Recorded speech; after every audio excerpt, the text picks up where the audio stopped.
He wasn't weak. He was just unseen. That was the truth no one understood at the time. From the outside, he looked ordinary. Quiet voice, simple clothes, no confidence that demanded attention. People assumed he had nothing special to offer. And because the world rewards noise more than depth, they ignored him. He learned early that being quiet made you invisible. At school, teachers praised loud answers, not thoughtful ones. Group projects turned into competitions of ego, where his ideas were borrowed, reshaped, and praised when spoken by someone else. He noticed it, but he didn't complain. Complaining never changed anything. It only revealed weakness. At home, he watched his parents work endlessly with little reward. Bills were paid, but dreams were postponed. Sacrifices were made quietly, without applause. He learned something important there too. The world does not clap for effort. It only notices results. That lesson stayed with him. When he entered the workforce, he believed talent would finally matter. He believed intelligence would rise naturally. He believed hard work would speak for itself. That belief shattered quickly. Meetings were political. Promotions were social games. Credit was given to those who knew how to sell themselves, not those who built the value. He built value. Others took it. He stayed late, fixing problems no one else wanted. He solved issues before they became disasters. He carried teams without being named. And every time he thought someone would finally notice, someone else stepped forward and took the spotlight. The laughter wasn't loud. It was subtle. Dismissive smiles, interruptions, ideas ignored, then praised when repeated by someone else. The worst part was how normal it felt to everyone else. One moment changed everything. In a meeting filled with executives, he presented an idea, a strong one, a solution that could save money and scale fast. He spoke clearly, confidently, calmly. Silence. No questions. No interest. Minutes later, his manager repeated the same idea using simpler words. Applause. That was the moment. Not the betrayal, the realization. He understood something deeply uncomfortable. The world wasn't unfair. It was selective, and he had been selected to be ignored. That night, he didn't get angry. He got focused. He stopped trying to be seen. He started preparing to be undeniable. He stayed in the job, but emotionally detached. While others talked, he listened. While others relaxed, he studied. While others wasted energy proving themselves, he conserved it. At night, he built something of his own. Not to impress. Not to brag. Not to escape. To own. The project grew slowly. Painfully. Mistakes happened. Money disappeared. Confidence dipped. But one thing never changed. He remembered every insult. Not with hate. With precision. Months turned into years. Friends mocked him for being obsessed. Coworkers assumed he was stuck. Managers believed he would never leave. They were wrong. He left quietly. No goodbye email. No argument. No announcement. Just absence. And absence confused them. They didn't miss him. Not yet. At first, nothing happened. Then something worked. A small breakthrough. A client. A signal. He doubled down. Sacrificed. Weekends. Comfort. Relationships. Sleep. This wasn't motivation. This was obsession born from humiliation. Failure tried to stop him. Many times. Investors said no. Partners walked away. Systems broke. Money vanished overnight. But quitting would mean returning to invisibility. And that was unacceptable. Slow success became structure. Structure became momentum. Momentum became leverage. And leverage became power. People who once ignored him began seeing his name online. Not attached to drama. Not attached to noise. Attached to results. They didn't connect the dots yet. But they would. Success did not arrive like a celebration. It arrived like a warning. At first, it was small wins. Quiet ones. A client that stayed longer than expected. A deal that closed without complications. A product that people actually used instead of just praising. Nothing viral. Nothing flashy. But something real. He didn't announce it. He didn't post about it. He didn't tell anyone who once doubted him. He understood something now that most people never learn. Attention is a liability when you're still building power. So he stayed quiet. While others chased validation, he chased stability. Systems, processes, control. He made sure nothing depended on luck or praise. Everything had to work even if no one cared.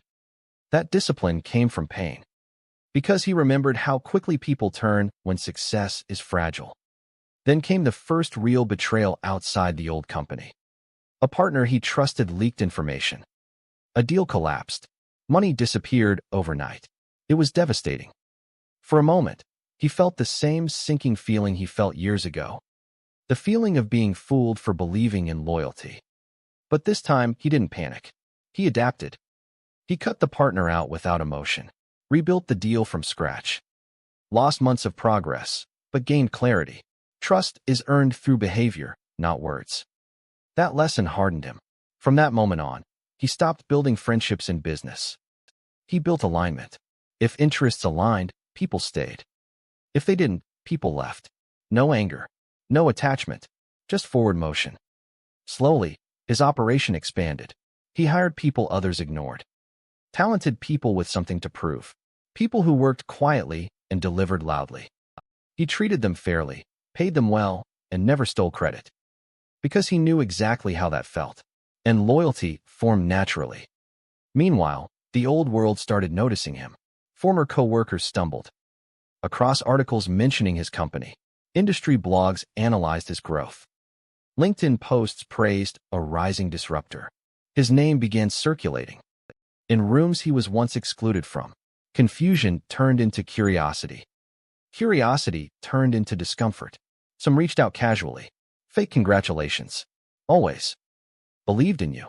So proud of your journey. He ignored them. Not out of spite. Out of clarity. They didn't deserve access to the new version of him. Then came the moment that changed the pace of everything. A major company, powerful, established, arrogant.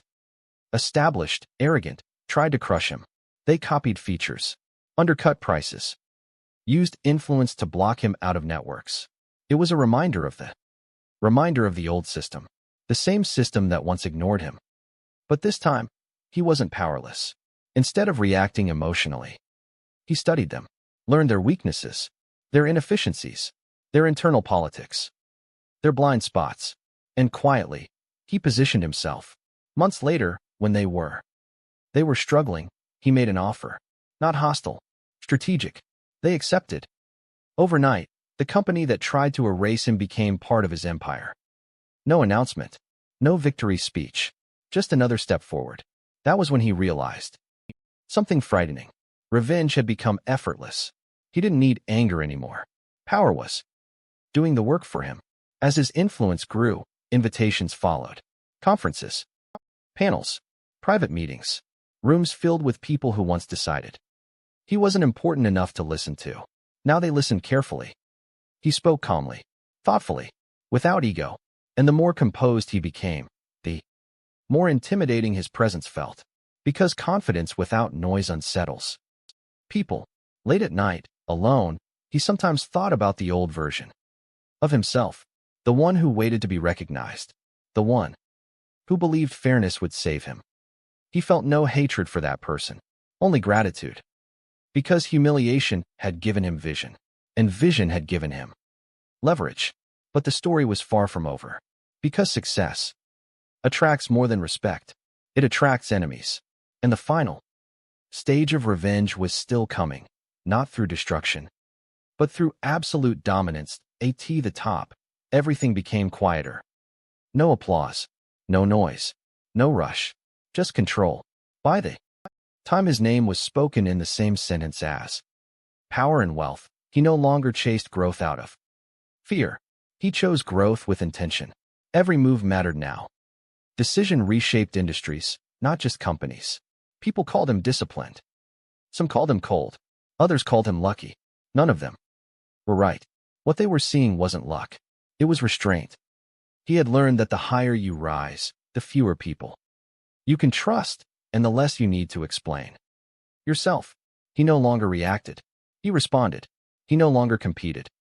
He positioned. And the people who once dismissed him felt it. They saw his name in headlines. They saw his company acquire competitors. They saw his influence shape decisions they used to control. Some tried to reconnect. Some tried to apologize. Some pretended nothing ever happened. He treated them all the same, with distance, because distance was the final form of revenge. One evening he attended a private event. Not public, not loud. The kind of room where real power sits quietly. Across the room he recognized familiar faces. Executives from his past, people who once decided he wasn't worth listening to. They noticed him too. Eyes widened. Voices softened. Confidence shifted. They spoke carefully now. One of them finally said it. "We underestimated you." He smiled, not because it felt good, but because it no longer mattered. Later that night, alone, he reflected on something he never expected. Revenge had changed shape. At the beginning, it was fuel. In the middle, it was discipline. At the end, it became unnecessary. Because the greatest victory wasn't success. It was freedom. Freedom from needing approval. Freedom from explaining himself. Freedom from being affected by people who once controlled his confidence. He realized something powerful. The people who hurt him never lost their jobs. They never collapsed publicly. They never begged for forgiveness. They lost something far worse. Relevance. They stayed where they were, while he moved beyond them. And that was the punishment they never saw coming. He didn't destroy them. He outgrew them. As the city lights stretched endlessly outside his window, he thought about the boy who once sat silently in meetings, doubting himself. The version of him that believed effort alone would be enough. He wished he could speak to that version now. Not to warn him, but to tell him this. Being ignored is not the end. Being underestimated is not weakness. Sometimes it is preparation. The quietest people often build the loudest futures, and the strongest revenge is living so well that the past no longer has access to you. Thanks for